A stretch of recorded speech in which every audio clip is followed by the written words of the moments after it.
Shalom sahabat Gebada, kiranya Tuhan tetap memberkati kita sekalian. Hari ini kita akan membaca kitab 1 Raja-Raja pasal 9 dan pasal 10. Marilah kita meniliknya dengan sudut pandang tentang ancaman yang mengerikan dan berbahaya. Setelah pembangunan dan pentahbisan bait suci, bangsa Israel berbalik dari Tuhan. Dan saat itulah Tuhan menampakkan diri kedua kalinya kepada Salomo, sebagaimana tertulis dalam pasal 9. Inti dari nasihat Tuhan adalah agar Salomo lebih peka, taat, dan mau dipimpin oleh firman Tuhan. Dalam pasal ini, Salomo sudah mewujudkan semua impian yang bisa dimiliki dan dikerjakan oleh usaha manusia. Ini adalah masa pembuktian. Apakah ia mempunyai impian yang kekal atau tidak? Dalam pasal 9 dan pasal 10 juga dicatat tentang prestasi dan ketenaran Raja Salomo.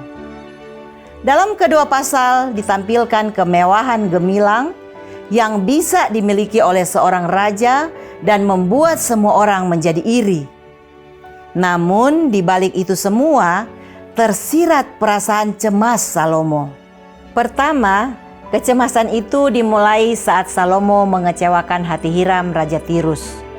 Hiram telah membantu Salomo dengan sekuat tenaga, namun balasan Salomo sangat mengecewakannya. Kerohanian umat Kristen ditunjukkan lewat hati dan tindakan kita kepada orang lain. Di dalam buku yang berjudul Kebangkitan Kekristenan yang ditulis oleh Rodney Stark, diceritakan bahwa ada masa di mana sekitar 25 hingga 30% penduduk Roma meninggal karena wabah. Pada waktu itu, orang Kristen melayani orang-orang di luar komunitasnya dengan dedikasi yang tinggi. Dedikasi dan pelayanan untuk orang-orang di luar komunitas adalah ciri khas orang Kristen. Kekuatan ini jugalah yang membentuk orang Kristen. Terlebih lagi, walaupun mengerahkan begitu banyak tenaga kerja dalam pembangunan bait suci, Salomo tidak menjaga komunikasi yang baik dengan rakyatnya. Perlahan Salomo mulai terkena pengaruh kerajaan Mesir. Tatkala Salomo membereskan urusan kota yang ditaklukkan dengan kejam oleh Mesir, Salomo justru rela menyerahkan kota itu bagi putri Firaun untuk menyenangkan hatinya. Segera sesudah putri Firaun pindah dari kota Daud ke rumah yang didirikan Salomo baginya, Salomo pun mendirikan Milo. Ironisnya, di kota pembangunan yang bernama Milo itu, bangkit pasukan untuk melakukan kudeta. Dengan anggota utama adalah para budak Rodi, dan terjadilah pemberontakan. Pemimpin pemberontakan itu adalah Yerobeam. Pada akhirnya, Salomo mengutamakan ekspansi ke luar negeri setelah membangun jalur perdagangan besar. Salomo mengimpor banyak barang, termasuk emas dan kuda. Padahal dalam Ulangan pasal 17 ayat 16 dikatakan dengan jelas bahwa Tuhan memperingatkan pemimpin Israel agar tidak memelihara banyak kuda. Namun tanpa disadari, Salomo tidak menaati perintah itu.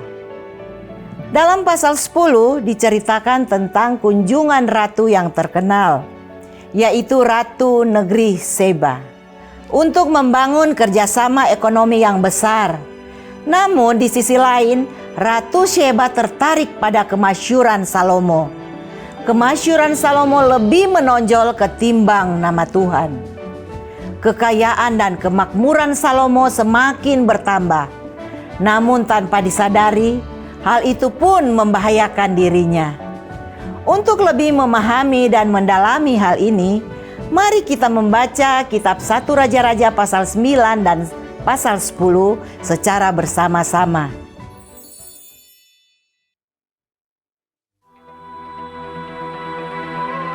Ketika Salomo selesai mendirikan rumah Tuhan dan istana raja dan membuat segala yang diinginkannya, maka Tuhan menampakkan diri kepada Salomo untuk kedua kalinya.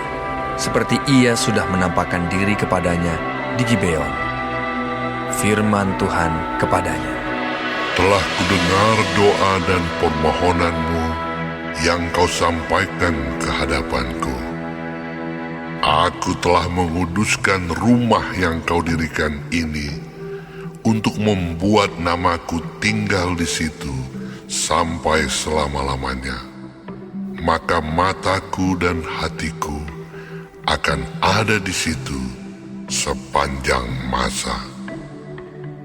Mengenai engkau, jika engkau hidup di hadapanku sama seperti Daud ayahmu, dengan tulus hati dan dengan benar, dan berbuat sesuai dengan segala yang kuperintahkan kepadamu.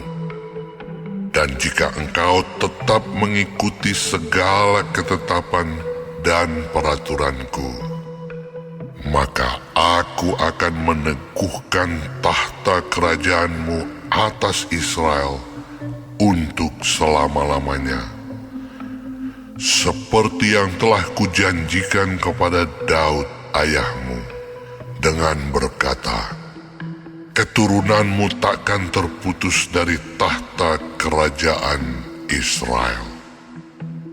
Tetapi jika kamu ini dan anak-anakmu berbalik daripadaku dan tidak berpegang pada segala perintah dan ketetapanku yang telah kuberikan kepadamu, dan pergi beribadah kepada Allah lain dan sujud menyembah kepadanya, maka aku akan melenyapkan orang Israel dari atas tanah yang telah kuberikan kepada mereka, dan rumah yang telah kukuduskan bagi namaku itu akan kubuang dari hadapanku. Maka Israel akan menjadi kiasan dan sindiran di antara segala bangsa, dan rumah ini akan menjadi reruntuhan, sehingga setiap orang yang lewat akan tertegun, bersuit dan berkata, apakah sebabnya Tuhan berbuat yang demikian kepada negeri ini dan kepada rumah ini? Maka orang akan berkata, sebab mereka meninggalkan Tuhan Allah mereka, yang membawa nenek moyang mereka keluar dari tanah Mesir, dan sebab mereka berpegang pada Allah lain, dan sujud menyembah kepadanya, dan beribadah kepadanya. Itulah sebabnya Tuhan mendatangkan segala malapetaka ini ke atas mereka. Setelah lewat 20 tahun, selesailah Salomo mendirikan kedua rumah itu, yakni rumah Tuhan dan istana raja. Oleh karena Hiram, Raja Tirus, telah membantu Salomo dengan kayu aras, kayu sanobar, dan emas, sebanyak yang dikehendakinya, maka pada waktu itu Raja Salomo memberikan kepada Hiram 20 kota di negeri Galilea. Tetapi ketika Hiram datang dari Tirus untuk melihat-lihat kota-kota yang diberikan Salomo kepadanya itu, maka semuanya kurang menyenangkan hatinya. Sebab itu ia berkata, macam apakah kota-kota yang telah kau berikan kepadaku ini, hai saudaraku? Maka orang menyebutkannya Tanah Kabul sampai hari ini. Adapun Hiram telah mengirim kepada raja 120 talenta emas. Beginilah hal orang-orang Rodi yang telah dikerahkan oleh Raja Salomo. Mereka dikerahkan untuk mendirikan rumah Tuhan dan istana raja dan Milo dan tembok Yerusalem, dan juga untuk memperkuat Hazor, Megiddo, dan Gezer. Sebab Firaun, Raja Mesir, telah maju berperang dan merebut Gezer, lalu membakarnya dan membunuh orang-orang Kanaan yang diam di kota itu. kemudian diberikannya kota itu sebagai hadiah kawin kepada anaknya, istri Salomo. Maka Salomo memperkuat Gezer. Lagi pula ada orang Rodi yang dikerahkan di Bet Horon Hilir, di Baalat, di Tamar, di padang gurun yang ada di negeri Yehuda, dan di segala kota perbekalan kepunyaan Salomo, di kota-kota tempat kereta, di kota-kota tempat orang berkuda, dan di mana saja Salomo menginginkan mendirikan sesuatu di Yerusalem atau di Gunung Libanon atau di segenap negeri kekuasaannya. Semua orang yang masih tinggal dari orang Amori, orang Het, orang Feris, orang Hewi, dan orang Yebus, yang tidak termasuk orang Israel, yakni mereka yang masih tinggal di negeri itu dari keturunan bangsa-bangsa itu, dan yang tidak dapat ditumpas oleh orang Israel, merekalah yang dikerahkan Salomo untuk menjadi budak Rodi. Demikianlah mereka sampai hari ini.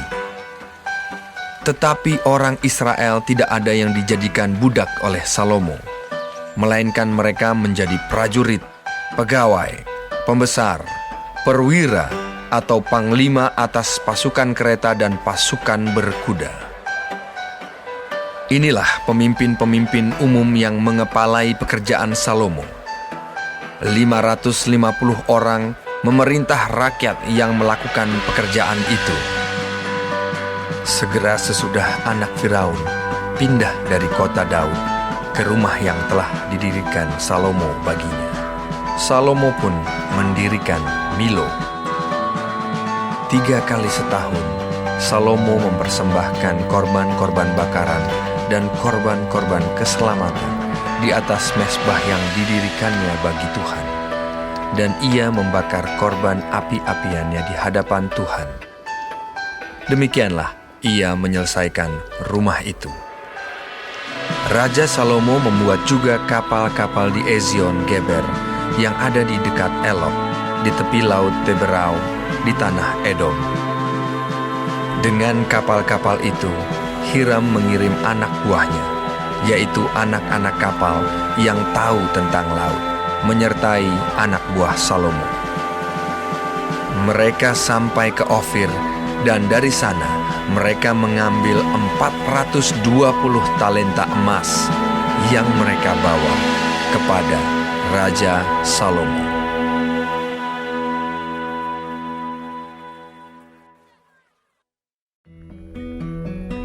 Ketika Ratu Negeri Sheba mendengar kabar tentang Salomo, berhubung dengan nama Tuhan, maka datanglah ia hendak mengujinya dengan teka-teki.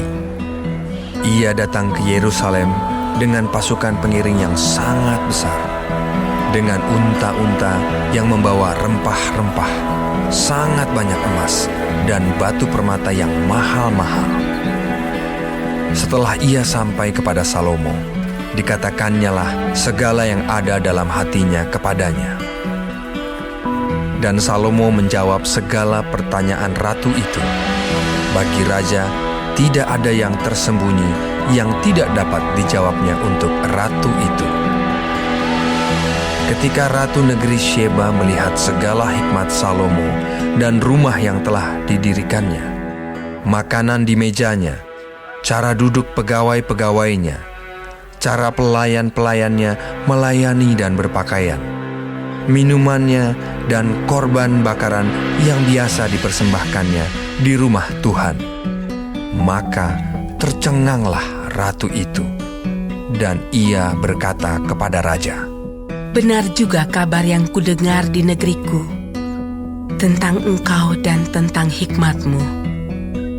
Tetapi aku tidak percaya perkataan-perkataan itu sampai aku datang dan melihatnya dengan mataku sendiri. Sungguh, setengahnya pun belum diberitahukan kepadaku. Dalam hal hikmat dan kemakmuran, engkau melebihi kabar yang kudengar. Berbahagialah para istrimu, berbahagialah para pegawaimu ini yang selalu melayani Engkau dan menyaksikan hikmat-Mu. Terpujilah Tuhan Allah-Mu yang telah berkenan kepadamu sedemikian, hingga Ia mendudukan Engkau di atas tahta kerajaan Israel. Karena Tuhan mengasihi orang Israel untuk selama-lamanya, maka Ia telah mengangkat Engkau menjadi raja untuk melakukan keadilan dan kebenaran. Lalu diberikannya kepada raja 120 talenta emas dan sangat banyak rempah-rempah dan batu permata yang mahal-mahal. Tidak pernah datang lagi begitu banyak rempah-rempah seperti yang diberikan Ratu Negeri Sheba kepada Raja Salomo itu. Lagi pula, kapal-kapal Hiram yang mengangkut emas dari Ofir membawa dari Ofir sangat banyak kayu cendana dan batu permata yang mahal-mahal. Raja mengerjakan kayu cendana itu menjadi langkan untuk rumah Tuhan dan untuk istana raja, dan juga menjadi kecapi dan gambus untuk para penyanyi. Kayu cendana seperti itu tidak datang dan tidak kelihatan lagi sampai hari ini. Raja Salomo memberikan kepada Ratu Negeri Sheba segala yang dikehendakinya dan yang dimintanya, selain apa yang telah diberikannya kepadanya, sebagaimana layak bagi Raja Salomo. Lalu ratu itu berangkat pulang ke negerinya bersama-sama dengan pegawai-pegawainya. Adapun emas yang dibawa kepada Salomo dalam 1 tahun ialah seberat 666 talenta. Belum terhitung yang didapat dari saudagar-saudagar dan dari pedagang-pedagang dan dari semua raja Arab dan bupati-bupati di negeri itu. Raja Salomo membuat 200 perisai besar dari emas tempaan. 600 shikal emas dipakainya untuk setiap perisai besar. Ia membuat juga 300 perisai kecil dari emas tempaan. 3 mina emas dipakainya untuk setiap perisai kecil. Lalu raja menaruh semuanya itu di dalam gedung hutan Libanon. Juga raja membuat tahta besar dari gading yang disalutnya dengan emas tua. Tahta itu 6 tingkatnya. Pada tahta itu ada di sebelah belakang sebuah kepala bundar, dan pada kedua sisi tempat duduk ada kelek-kelek. Di samping kelek-kelek itu berdiri 2 singa, sedang 12 singa berdiri di atas ke-6 tingkat itu sebelah menyebelah. Belum pernah diperbuat yang demikian bagi sesuatu kerajaan. Segala perkakas minuman Raja Salomo dari emas, dan segala barang di gedung hutan Libanon itu dari emas murni. Tidak ada barang perak, sebab orang menganggap perak tidak berharga pada zaman Salomo. Sebab di laut, Raja mempunyai kapal-kapal Tarsis, bergabung dengan kapal-kapal Hiram. Dan sekali 3 tahun, kapal-kapal Tarsis itu datang membawa emas dan perak serta gading, juga kera dan burung merah. Raja Salomo melebihi semua raja di bumi dalam hal kekayaan dan hikmat. Seluruh bumi berikhtiar menghadap Salomo untuk menyaksikan hikmat yang telah ditaruh Allah di dalam hatinya. Mereka datang masing-masing membawa persembahannya, yakni barang-barang perak dan barang-barang emas, pakaian, senjata, rempah-rempah, kuda dan bagal, dan begitulah tahun demi tahun. Salomo mengumpulkan juga kereta dan orang berkuda, sehingga ia mempunyai 1.400 kereta dan 12.000 orang berkuda, yang semuanya ditempatkan dalam kota-kota kereta dan dekat raja di Yerusalem. Raja membuat banyaknya perak di Yerusalem sama seperti batu, dan banyaknya pohon kayu aras sama seperti pohon ara yang tumbuh di daerah bukit. Kuda untuk Salomo didatangkan dari Misraim dan dari Kewe. Saudagar-saudagar raja membelinya dari Kewe dengan harga pasar. Sebuah kereta yang didatangkan dari Misraim berharga sampai 600 sikal perak, dan seekor kuda sampai 150 sikal. Dan begitu juga, melalui mereka dikeluarkan semuanya itu kepada semua raja orang Het dan kepada raja-raja Aram.